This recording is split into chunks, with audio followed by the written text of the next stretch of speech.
আবু হেনারা দেখি এই জায়গাটায় না একটা মানে প্রশ্ন থাকে, যেটা করেছিলাম সে বলছেন যে এটা আসলে যে অনুমান নির্ভর। এখন যে যাই বলুক যে তালিকায় কারা আছেন, সেখানে মির্জা ফখরুল সাহেব, খন্দকার মোশাররফ সাহেব, মঈন খান সাহেব, অনেক নাম আসতে পারে, যেমনটা এসছে দুইজন সচিবের ব্যাপারে। সেই সঙ্গে আইরিন জুবাইদা খান, তার নামও আছে। এখন এগুলো আমলে নিতে হয় এই কারণে যে যেদিন রাষ্ট্রপতি পদত্যাগ করলেন সেদিন সকালেও বিএনপির মহাসচিব জিআরডি মন্ত্রী বলেছেন যে এই গুজবে কান দেবেন না। ঠিক তার বিকেল বেলায় তিনি করলেন। সুতরাং আমরা যে কান কোনটাতে দেবো কোনটাতে দেবো না, আপনার কি মনে হয় মানে রাজনীতিবিদ না আমলা, বিএনপির আসলে রাষ্ট্রপতি নির্বাচনে কোন দিকে হাঁটা উচিত, নাকি তৃতীয় যে নামটি বললাম, কারণ এর সঙ্গে আন্তর্জাতিক সম্পর্ক জড়িত?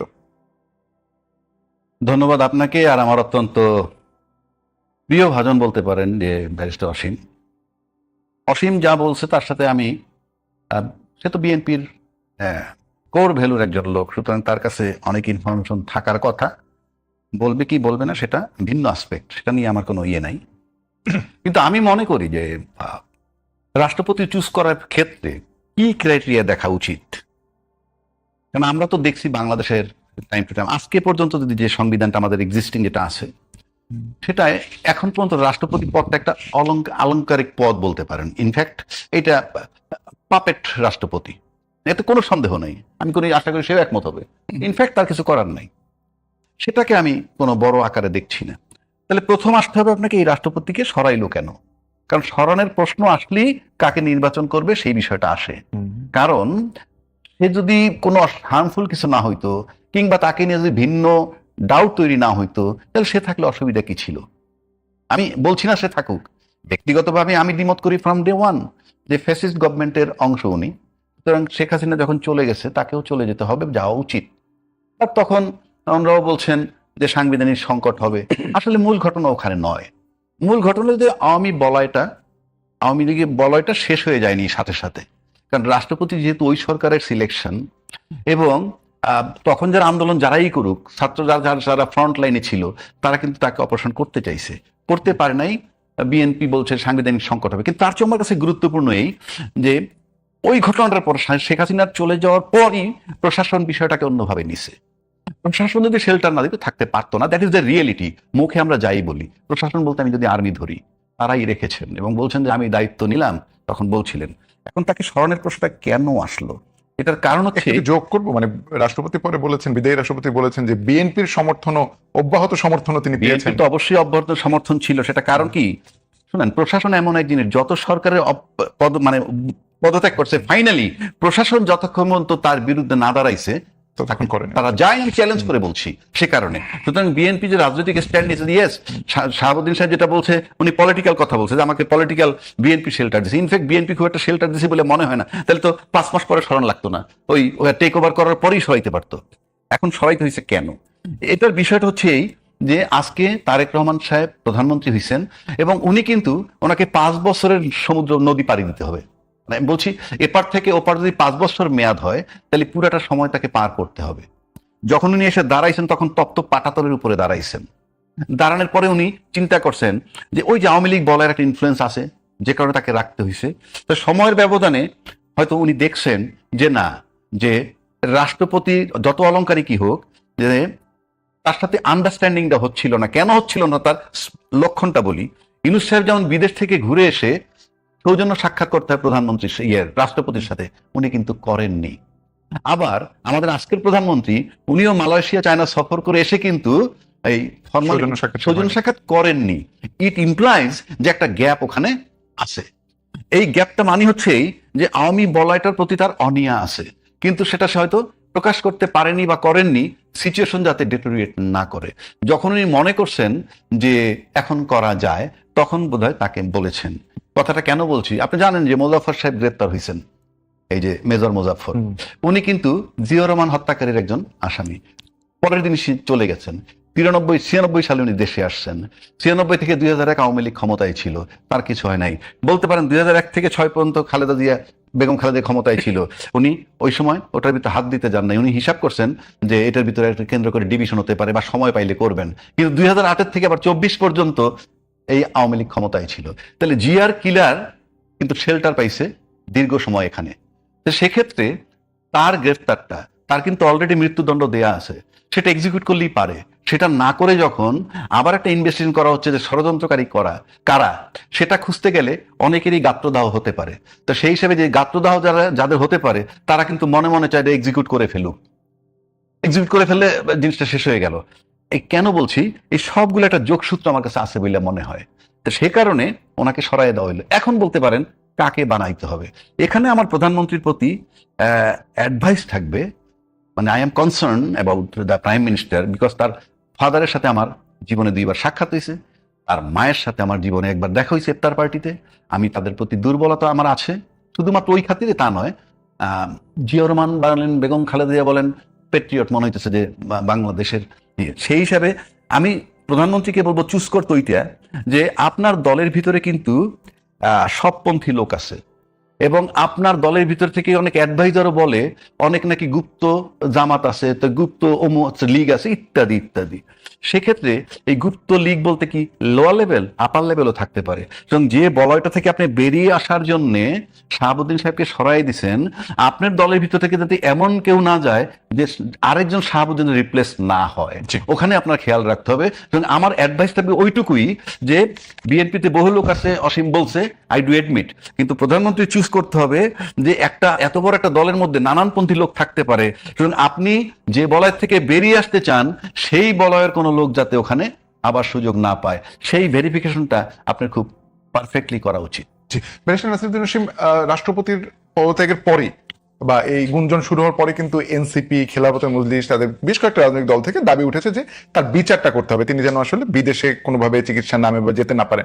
ইন্টারেস্টিংলি জামাত আসলে নিজ থেকেই দাবিটি করেনি, তাকে প্রশ্ন করা হয়েছিল জামাত আমিরকে, তারা বলেছেন হ্যাঁ, ক্রেডিবল কোন আলামত থাকলে এটা করতে পারেন। আবার আজকে আইনমন্ত্রী বলেছেন যে এটি বিষয়ে তিনি আসলে এখনো কথা বলার সময় আসেনি। কিন্তু আপনি যেহেতু আইনের লোক, 51(1) বা 51(2) এই অনুচ্ছেদ অনুযায়ী যেভাবে রাষ্ট্রপতিকে আসলে দায়মুক্তি দেয়া আছে এবং তার বিরুদ্ধে এর আগে যে তদন্তগুলো চলমান ছিল, আপনার কাছে মনে হয় যে বিদায়ী রাষ্ট্রপতিকে কোনোভাবে আইনের আওতায় যদি এরকম ক্রেডিবল আলামত থাকে তাহলে আনা উচিত বা আনা সম্ভব? হ্যাঁ, ধন্যবাদ আপনাকে। আমরা তো সবসময় বলি যে পালের গোদাকে সুপিরিয়র রেসপন্সিবিলিটি। হঠাৎ করে এনসিপি কিংবা জামাত বা অন্য কেউ বললেন যে রাষ্ট্রপতিকে আপনার আইনের আওতায় আনবেন বা যেটাই করেন না কেন, যা কিছু বলেন না কেন, আমি মনে করি যেটা এই মুহূর্তে অযৌক্তিক। কারণ আমাদের সামনে দেশটাকে সামনের দিকে এগিয়ে নেওয়ার একটা বিষয় আছে। আর আমরা সুপিরিয়র রেসপন্সিবিলিটির কথা বলে যে এই পতিত স্বৈরাচারের প্রধানমন্ত্রী যিনি ছিলেন শেখ হাসিনা সহ তার পারিষদের যারা অ্যাট্রোসিটির সঙ্গে জড়িত ছিলেন, যারা 17 বছর ধরে গণতন্ত্রকে আপনার টুটি চেপে দেশটাকে এক নায়কোচিতভাবে পরিচালনা করেছেন, তাদের আগে বিচারটা হওয়া উচিত। রাষ্ট্রপতি আমি বললাম যে উনি তো ভাইস চ্যান্সেলর রাষ্ট্রপতি, উনি নিজেও কোনোদিন ভাবেন নাই। রাজ্জাকি ভাই যে কথাটা বলেছেন রাষ্ট্রপতির কোনো কাজ নাই, আমাদের সাবেক একজন রাষ্ট্রপতি বলেছিলেন যে কবজ জিয়ারতের রাষ্ট্রপতি। যাই হোক, কিন্তু রাষ্ট্র সংস্কারের 31 দফা যেটা বিএনপির বা আমাদের নেত্রী বেগম খালেদা জিয়া ওনার জীবদ্দশায় 2016 সালে বলেছিলেন যে ভিশন 2030 কথা। বাংলাদেশ জাতীয়তাবাদী দলের ছিল রাষ্ট্র সংস্কারের প্রায় 26টার মতো দফা। তারপরে যুগপৎ আন্দোলনে যারা শরিক ছিলেন তারা মিলে 31 দফা, সেখানের মধ্যে প্লাস আপনার রিফর্মের কথা, যেটা আমাদের যেই সংস্কার কমিশন ছিল, সেখানের মধ্যেও ছিল রাষ্ট্রপতি এবং প্রধানমন্ত্রীর ক্ষমতার মধ্যে ভারসাম্য একটা বিষয় ছিল। সে বিষয়টা যদি আগে হয় তাহলে দেখা গেছে রাষ্ট্রপতিরও মনে করেন যে একটা রোল থেকে যাবে, ব্যালেন্স অফ পাওয়ার আমি যেটাকে বলি, সে ধরনের একটা বিষয় আসতে পারে। সেটা তো মনে করেন যে সামনেও আসতে পারে। এই রাষ্ট্রপতি আর মনে করেন যে কবজ জিয়ারতের রাষ্ট্রপতিও থাকবে না, কিংবা মনে করেন যে আপনার অলংকারিক রাষ্ট্রপতিও না। এখন কথাটা হচ্ছে যে কেউ যদি দাবি করেন যে ওনার বিচার করতে হবে, ফাঁসি দিতে হবে, তাতে কি আপনার সমাধান হবে? উনি কি সবকিছু করেছেন? যারা করেছেন আপনি আগে তাদেরকে আইনের আওতায় আনেন। সিগনিফিকেন্ট যে বিষয়টা রেজ করেছেন রাজ্জাকি ভাই, মেজর মুজাফফরের গ্রেফতার, যে এতটা বছর, যে কালচার অফ ইম্পিউনিটির কথা আমরা যেটা বলি, মরহুম শেখ মুজিবুর রহমান সাহেবের হত্যাকাণ্ডের বিচার যখন হলো, ডেথ পেনাল্টি যখন আপনার কনফার্ম হলো, সেদিন প্রখ্যাত একজন সাংবাদিক এবং একটা সম্পাদক ইংরেজি দৈনিকের, নামটা সবাই জানেন, জনাব নুরুল কবির সাহেব, যারা ক্যারি আউট করেছেন, ঠিক আছে তাদেরটা তো হয়ে গেল, কিন্তু যারা এর পেছনে ছিলেন তাদের কি বিচার শেখ হাসিনা করতে পারবেন? এই জন্য আমি নিজেও বলি, গতকালকে আমার একজন আত্মীয় খালু শ্বশুর তিনি বলেছেন মোজাফফর সাহেবকে গ্রেফতার করা হয়েছে মরহুম জিয়াউর রহমান সাহেবের হত্যাকাণ্ডের সঙ্গে যারা জড়িত ছিলেন, যারা আপনার ট্রিগার দেবেছেন, তাদের বিচার হয়েছে। তার মধ্যেও কিন্তু আপনার একজন রয়ে গেছে, প্রতারণা হয়েছে। কেন হয়েছে? এরশাদ সাহেব বেনিফিশিয়ারি ছিলেন, জেনারেল মঞ্জুরকে হত্যা করিয়েছেন যেন মূল বিষয়টা না আসতে পারেন।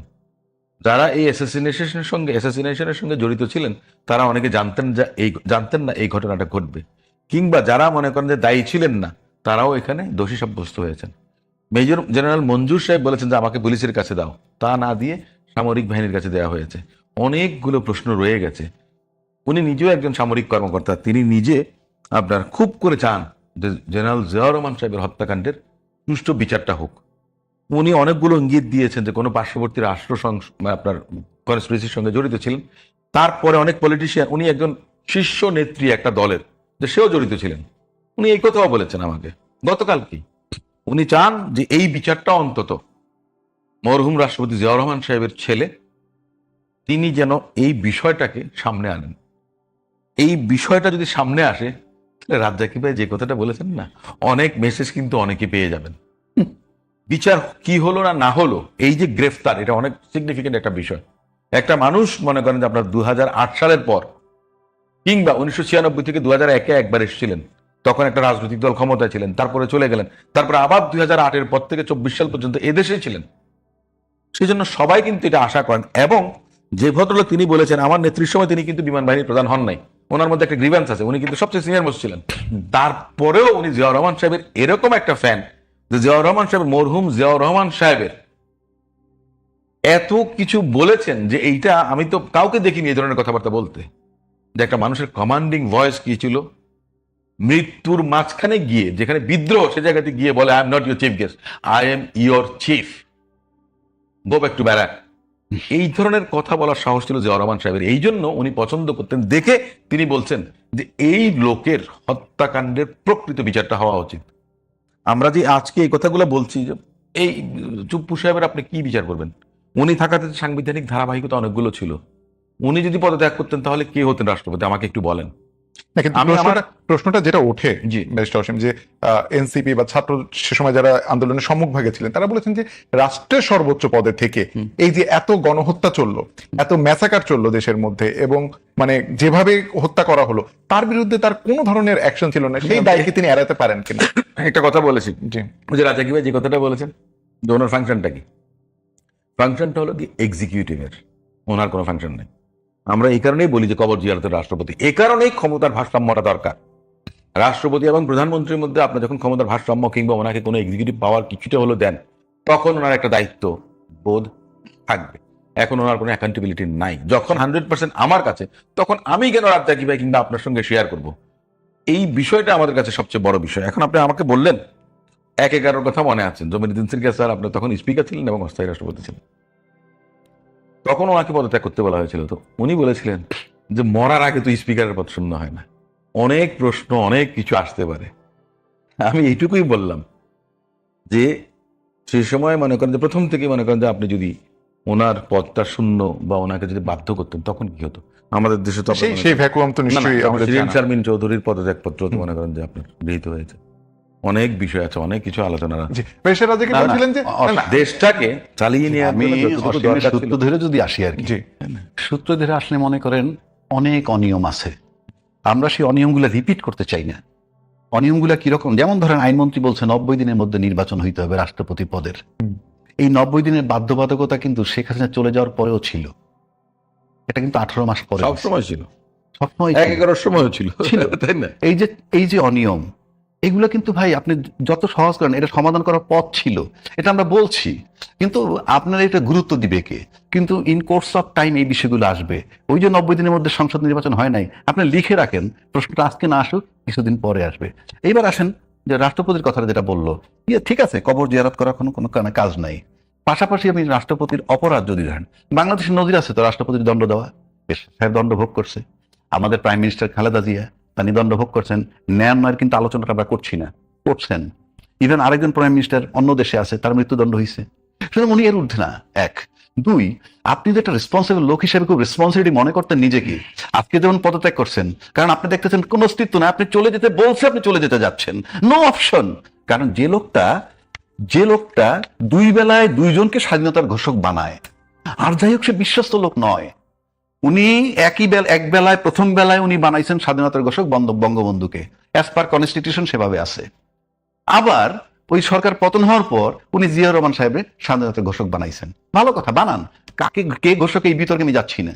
কিন্তু আপনি কি করলেন? আপনি সকালে একজনের ঘোষক বললেন, বিকালে আরেকজনের বললেন।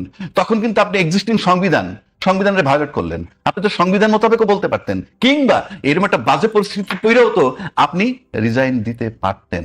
তার মানে কি, আপনি তো সেদিন যে গণহত্যা হইতেছিল আপনার কিছুই করার নাই, আপনি প্রতীকিত পদত্যাগ করতে পারতেন যে না, আই ডোন্ট ওয়ান্ট ইট, পারতেন। বাট মোহ, লোভ, বাংলাদেশ হইল পাওয়ার পার্টির। আপনি দেখেন পাওয়ারে যাওয়ার পর আজকে অসীম আমার পাশে, আমার ঘনিষ্ঠ বন্ধু, মুখে হয়তো বলবে না, এত বড় একটা দল বিএনপি, আমরা তো দেখতেছি কিভাবে রত্ন উদ্ধার করতেছে, যাদেরকে মানুষ বলে অযোগ্য তাদেরকে আবার ওনারা নিয়ে বিভিন্ন মর্যাদায় উপদেষ্টা বানাচ্ছেন। এখন যিনি বানাচ্ছেন তিনি হয়তো তার প্রতিভা দেখছেন থার্ড আই দিয়ে, আমরা তো বাহ্যিকভাবে দেখি, কি জানি। তো এই যে থার্ড আই অসীমের নাই, থার্ড আই অনেকেরই নাই, যার আছে সে থার্ড আই দিয়ে দেখছে অসাধারণ প্রতিভাবান, তাই তাকে নিয়েই করছে। এবং এতে একজনের নেওয়ার পর যে 50,000 লোক ছুটে যাচ্ছে দল থেকে, সেই খবর কিন্তু ওই প্রসঙ্গে এসে আমরা বিরতির আগে শুধু এটা জানতে চাই যে আপনি কি এবার মনে করেন যে দায় মুক্তি পাওয়া উচিত কি উচিত না? না, আমি মনে করি রাষ্ট্রপতি হিসেবে ক্ষমতায় থাকাকালীন তার বিরুদ্ধে মামলা চলে না। কিন্তু যখন উনি চলে গেছেন, he is a simple man, simple human being or simple citizen of Bangladesh. সুতরাং কোনো অপরাধ থাকলে এইগুলার দায় তাকে, কারণ এই যে ফ্ল্যাকচুয়েট করা, যে সকাল বিকাল সংবিধান ভায়োলেট করছে তো সে। রাষ্ট্রপতি হিসেবে যখন গিয়ে বলছে জিয়া রহমান সাহেব স্বাধীনতার ঘোষক, ফর গড সে, আমি বলছি না কে ঘোষক, এই বিতর্কে যাচ্ছি না, কিন্তু সংবিধান এক্সিস্টিং সেটা রেখে শুধুমাত্র ক্ষমতায় থাকবে, সার্ভাইভ করবে, তাই তিনি গিয়ে এটা বলতেছে। মানে এর চেয়ে দুঃখজনক কিছু নেই। এই ভায়োলেশন অফ কনস্টিটিউশনের জন্য তাকে গ্রেফতার করা উচিত। আমি নাসিমুল গনি তার নাম এসছে, আব্দুল সত্তার, দুজন আমলা তাদের নাম এসছে, একজন নারীর নামও ঘুরে ফিরে আসছে। আপনার কাছে সরাসরি প্রশ্ন যে বিএনপি আসলে রাষ্ট্রপতি নির্বাচনের ক্ষেত্রে তার কিরকম ক্রাইটেরিয়া আসলে বিবেচনা করা উচিত? ধন্যবাদ আপনাকে, আমার সহ আলোচক শ্রদ্ধাভাজন রাজ্জাকি ভাই, দর্শক শ্রোতা যারা দেখছেন, শুভ সন্ধ্যা। বিএনপি কি আপনার মাথার মধ্যে বিএনপির আছে সেটা তো আমি এই মুহূর্তে বলতে পারবো না, কারণ বিএনপি স্থায়ী কমিটি আছে এবং আমাদের দলের যিনি প্রধান, বর্তমান প্রধানমন্ত্রী, মাননীয় প্রধানমন্ত্রী, ওনারাই সঠিক সিদ্ধান্তটা নেবেন বলে আমি মনে করি। এখন রাষ্ট্রপতি পদে কার নাম আসলো বা না আসলো, আমি মনে করি যে অল্প সংখ্যক মানুষ বাদ দিয়ে বেশিরভাগ মানুষ রাষ্ট্রপতি হওয়ার জন্য যোগ্য। পার্সন অফ আনসাউন্ড মাইন্ড, মানে পাগল বা উন্মাদ, সেটা আপনার 2 বছরের জন্য নৈতিক স্খলনের দায়ে দণ্ডিত কোনো ব্যক্তি, ঋণ খেলাপি, বিল খেলাপি, বিদেশি নাগরিক, অর্থাৎ এমপি হওয়ার জন্য যাদের যোগ্যতা আছে প্রত্যেক নাগরিকই আপনি মনে করেন যে রাষ্ট্রপতি নির্বাচনে প্রার্থী হওয়ার মতো যোগ্য। আর এই রাষ্ট্রপতি হবেন তো আপনার সংবিধানের 123 অনুচ্ছেদ অনুযায়ী সর্বশেষ 90 দিনের মধ্যে নির্বাচনটা হতে হবে, তবে 60 দিনের মধ্যে শুরু হবে, 90 দিনের মধ্যে সেটা শেষ হতে হবে। তো সেক্ষেত্রে যে সাংবিধানিক জটিলতা কোনোটা আছে বলে আমরা মনে করি না। দ্বিতীয় কথা হচ্ছে যে কারো নাম আসছেন পত্রপত্রিকায়, স্পেকুলেশন, এটা মনে করেন যতক্ষণ পর্যন্ত না হবে ততক্ষণ আমরা বুঝতে পারবো না। রাষ্ট্রপতি শাহাবুদ্দিন সাহেব যখন রাষ্ট্রপতি হবেন, বা তিনি নিজেও কিন্তু বেশ কয়েকবার বলেছেন বিভিন্ন বক্তব্যে, উনি যে কোনোদিন রাষ্ট্রপতি হবেন উনি এটা কোনোদিন ভাবেননি। কিংবা ইয়াজউদ্দিন স্যার 2001 সালের পর ইয়াজউদ্দিন স্যার রাষ্ট্রপতি হবেন এটা স্যারও কোনোদিন ভাবেননি। বা কিংবা বাংলাদেশ জাতীয়তাবাদী দলের অন্য কোনো নেতা তারা হবেন না, সেটাও তারা কখনো ভাবেননি। যেটাই হোক, ইয়াজউদ্দিন স্যারের বিষয়টা আমি জানি, উনি জাতীয়তাবাদী মনা, উনি আমাদের সাদা দলের শিক্ষক প্রতিনিধিদের নেতা ছিলেন, তো ওনার একটা অ্যালাইনমেন্ট ছিল, সেটা এক ধরনের। কিন্তু জনাব শাহাবুদ্দিন চুপ্পু সাহেবেরটা ছিল না, যেমনটা ছিল স্পিকার হামিদ সাহেবের। উনি ডেপুটি স্পিকার ছিলেন, সংসদ সদস্য ছিলেন, 6 বার 7 বার গ্রাসরুটের রাজনীতি করেছেন। অতএব আওয়ামী লীগের মতো রাজনৈতিক দল আওয়ামী লীগেরই একজন মাঠের নেতাকে রাষ্ট্রপতি করেছেন, কিন্তু পরবর্তীকালে আবার আওয়ামী লীগ এটাও করেছেন, চুপ্পু সাহেবকেও করেছেন, এবং 96-এর পরে বিচারপতি শাহাবুদ্দিন সাহেবকেও করেছেন, তাই না? তো কিছু কিছু ক্ষেত্রে দেখা গেছে যে ব্যতিক্রম আছে। ওই যে আমি যে কথাটা বলেছি, অল্প সংখ্যক মানুষ বাদে বেশিরভাগ মানুষই রাষ্ট্রপতি নির্বাচিত হওয়ার জন্য যোগ্যতা আছে। রাজা কিভাবে আছেন, আপনিও আছেন। আমি বলছি না, আমি রুল আউট করছি, আমি বলছি না তা না, না, কথাটা আছে যে শূন্যতা থাকবে না। Definitely qualify. আপনার রাষ্ট্রপতি যখন পদত্যাগ করেন, আপনার 50-এর 3 অনুচ্ছেদ অনুযায়ী স্পিকারের কাছে, মাননীয় স্পিকারের কাছে যখন পদত্যাগ পত্রটা জমা হয়, বইটা রিসিভ করার সঙ্গে সঙ্গে ওনার পদটা শূন্য হয়ে যায়। শূন্য হয়ে গেলে কি, শূন্য তো কোনোদিন শূন্য থাকে না, তার মানে কার কাছে পদত্যাগ করেন? মাননীয় স্পিকারের কাছে। সংসদের স্পিকারের কাছে করেন। তার মানে speaker then and there he becomes the president of the republic, এবং উনি সেই দায়িত্বটা পালন করবেন অস্থায়ী হিসেবে। তবে সেটা 120 দিনের বেশি, 90 দিনের বেশি, দুঃখিত, 90 দিনের বেশি হবে না। যদি আপনার সংসদ, মূলত তো সংসদ তো আপনার মনে করেন যে যেদিন সেশন শেষ হয় তারপরে তো অব্যবহিত 2 মাস পরে আবার সংসদ, রাজ্জাকি ভাই আমি যদি ভুল না করে থাকি, তাই না? তাহলে আগামীতে আপনার এই যে সেপ্টেম্বরের দিকে সম্ভবত, এটা আইনমন্ত্রী আজকে পরিষ্কার করেছেন যে বিশেষ সংসদ বা অধিবেশন ডেকে এটা দরকার নেই, সেটাও- সেপ্টেম্বরে হচ্ছে, সেপ্টেম্বরে সেটাও হয়ে হবে, যাবে। সেটাও হবে। যদি আপনার এই 90 দিনের টাইম ফ্রেমের মধ্যে না হয়, তাহলে বিশেষ অধিবেশন ডেকেও আমরা সেটা উনিও এই করতে টাইম পারি। ফ্রেমটা বলেছেন যে যেহেতু সেপ্টেম্বরে আছেই আচ্ছা, সেটা রেগুলার 90 অধিবেশন, সুতরাং বিশেষ দিনের ডাকার কোনো মধ্যে। দরকার নেই। অতএব বর্তমান অস্থায়ী রাষ্ট্রপতি যিনি আমাদের স্পিকার ছিলেন জাতীয় সংসদের, তিনি কন্টিনিউ করে যাবেন। সো স্পেকুলেশন কে হবেন না না হবেন এটা তো এই মুহূর্তে বলতে পারছি না। তবে আমি বিএনপির একজন কর্মী হিসেবে আমার যেই এক্সপেকটেশনটা থাকবে, আমার দলে অনেক নেতারা আছেন, ত্যাগী, যোগ্য অনেকে আছেন, আমি মনে করি তাদের মধ্য থেকে কেউ বাংলাদেশের আগামী রাষ্ট্রপতি হবেন। এটাই জানতে চাচ্ছিলাম। আমরা কথা বলছিলাম আজকের বিষয় পদত্যাগের পর কি স্বাভাবিকভাবেই সদ্য বিদায়ী রাষ্ট্রপতি, তার পদত্যাগ এবং তার বিচারের দাবি, সেসব নিয়ে আলোচনা চলছিল। তবে তার মাঝখানে ব্যারিস্টার নাসিরুদ্দিন হাশমি এক জায়গায় বলছিলেন যে বিএনপির যে 31 দফা এবং তারপর সংস্কার কমিশন, এই বিষয়টা টানছিলেন। আজকেও 11 দলীয় জোটের সিলেটে মহাসমাবেশ হয়েছে এবং তারা আলটিমেটাম দিয়েছিল যে সিলেটের সমাবেশের আগে যদি গণভোট এবং সংবিধান সংস্কার কমিশন বা এই যে সংস্কার কমিশনের যে সেগুলো বাস্তবায়ন না হয়, তাহলে তারা আসলে ওই দিন বলেছিলেন যে বিরোধী দল যদি ব্যর্থ হয় সরকারকেও তারা ব্যর্থ করে দেবে।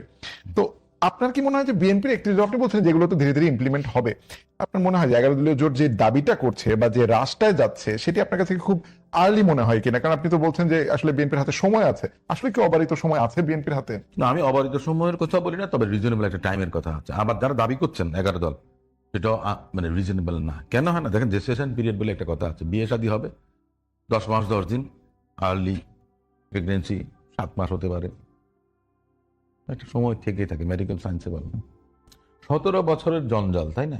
আপনার যে সাংবিধানিক প্রতিষ্ঠানগুলোকে নষ্ট করা, ধ্বংস করা, রাষ্ট্রীয় অবকাঠামো বলেন, সুশাসন, আইনের শাসন, বিচার বিভাগ থেকে আরম্ভ করে সবকিছু, এক্সিকিউটিভের কথা বলেন, পুলিশ প্রশাসন করেন, সবকিছু দলীয়করণ করা, এমনকি পেশাজীবীদের সংগঠন, যে আমরা যে রাজনীতি করি আইনজীবী হিসেবে, সেখানেও মনে করেন যে বহু কিছু। সবকিছু, অনেকগুলো ঘটনা ঘটেছে। তো সেটা কি আপনি মনে করেন যে 17 বছরের স্তূপ আপনি কি 17 মাসে পারবেন?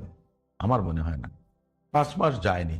আর বাংলাদেশ জাতীয়তাবাদী দল থেকে প্লাস আমাদের প্রধানমন্ত্রী, মাননীয় প্রধানমন্ত্রী, তিনি বলেছেন আমরা অক্ষরে অক্ষরে পালন করব। একটা কথা, টাইমটা আপনাকে দিতে হবে, টু আর্লি এটা আপনি বলাটা, দাবি করাটা। কারণ আপনাকে তো ফাইন্ড আউট করতে হবে আপনি কি যেন তেন ভাবে একটা কিছু করে দিতে পারেন, নিশ্চয়ই না। টেকসই একটা রাষ্ট্র গঠনের জন্য সমস্ত কিছুর সংস্কারটাও সেরকমই হতে হবে। যারা এই কথাটা বলছেন, আমি মনে করি না যে এটা আপনার যুক্তিযুক্ত কোনো বিষয়। সেজন্য আপনাকে সময় দিতে হবে। আইন সংস্কারের জন্য অনেক সময় ক্ষেপণ করার বিষয় আছে। আমাদের ক্রিমিনাল প্রসিডিউর কোডের কথা আমরা বলি, পেনাল কোডের কথা বলি, আমরা এখনো 1860 সাল, 1908 সাল, ওই নাম এখনো মনে করেন যে আমরা রেখে দিয়েছি। কিন্তু আইনজীবী হিসেবে আমি যদি বলি, অনেক আইন আছে, এভিডেন্স অ্যাক্ট, কত 1872 নাকি এভিডেন্স অ্যাক্ট, সেই নামে এখনো শিরোনামেই কিন্তু আছে। আপনি পার্শ্ববর্তী দেশ ভারতে যান, কিংবা পাকিস্তানে যান, কিংবা শ্রীলঙ্কাতে যান, কমনওয়েলথভুক্ত যে সমস্ত দেশগুলো আছে, তারা কিন্তু তাদের শিরোনাম চেঞ্জ করেছেন। আমার ব্রিটেনে কিছুদিন লেখাপড়া করার সুযোগ হয়েছিল, সেখানে দেখেছি প্রতি বছর বছর যখন নতুন নতুন পরিবেশ পরিস্থিতি তৈরি হয়, তখন তারা সেটাকে কমব্যাট করার জন্য নতুন নতুন আইন করেন। এটাকে বলি আমরা প্রাকৃতিক অভিযোজনের কথা, যেটাতে টিকে থাকতে না পেরে ডাইনোসর এলিমিনেট হয়ে গেছে, তেলাপোকা কিন্তু এখনো রয়ে গেছে। এমনকি একটা বছর ককরোচ পার্টি নামে একটা পার্টি হয়েছে ভারতে, সেখানেও খুব আন্দোলন চলছে।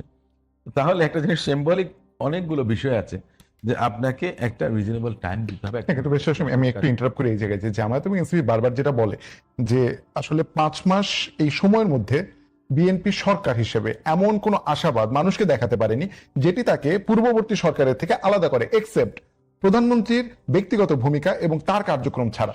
দেখেন, বলে না গ্রাম দেশে একটা কথা আছে, আগের হাল যেদিকে পিছের হাল সেদিকে। প্রধানমন্ত্রী যে মেসেজটা দিয়েছেন, সবকিছু কিন্তু তার ওই এমপিরা বলেন, তার মন্ত্রীরা বলেন, সে সচিবরা বলেন, চাপরাশি বলেন, পিয়ন বলেন, দারোয়ান বলেন, সবাই কিন্তু তাই কিন্তু ফলো করছেন। আপনাকে একটা এক্সাম্পল হিসেবে জাতির সামনে তৈরি করতে হবে, অবস্থান নির্দেশনা দিয়ে প্রতিষ্ঠিত করতে হবে। এই দেশে তো মনে করেন যে মরহুম প্রেসিডেন্ট জিয়াউর রহমান সাহেব 3.5 বছর মাত্র দেশ শাসনের সুযোগ পেয়েছেন, কিন্তু উনার যে ভিশনারি এইটা ছিল 3.5 বছরে যে হেনরি কিসিঞ্জারের তলাবিহীন ঝুড়ি থেকে একটা সমৃদ্ধির ভান্ডারের বাংলাদেশ হিসেবে তিনি কিন্তু প্রতিষ্ঠিত করেছেন। ওনার যে মূল মন্ত্রগুলো ছিল তার উপরে কিন্তু বাংলাদেশের ফাউন্ডেশন, সে আরএমডির কথা বলেন, বিদেশে লোক পাঠানোর কথা বলেন, এমপ্লয়মেন্ট অপরচুনিটির কথা বলেন, ফরেন রেমিটেন্সের কথা বলেন, বিদেশে কাপড় রফতানির কথা বলেন, সমস্ত কিছু মিলিয়ে ধান গবেষণা ইনস্টিটিউট, যেটা যে 1 ফসলা জমিতে 3 ফসলা জমি করা, খাদ্যে স্বয়ংসম্পূর্ণতা অর্জন করা, বিদেশ 3.5 বছরের মধ্যে করেছেন। এই যে ভিশনটা জনাব তারেক রহমানের মধ্যে আছে এবং ওনাকে বাকিরা ফলো করছেন। সো 5 বছরে আপনি আর কত কিছু চান, 5 মাসে আপনি আর কত কিছু চান, সবকিছু আপনি একদিনে পাবেন। আমি মনে করি যে এটা খুব বেশি একজন মানুষের প্রতি এই চাওয়া পাওয়াটা অনেক বেশি আপনার জুলুম।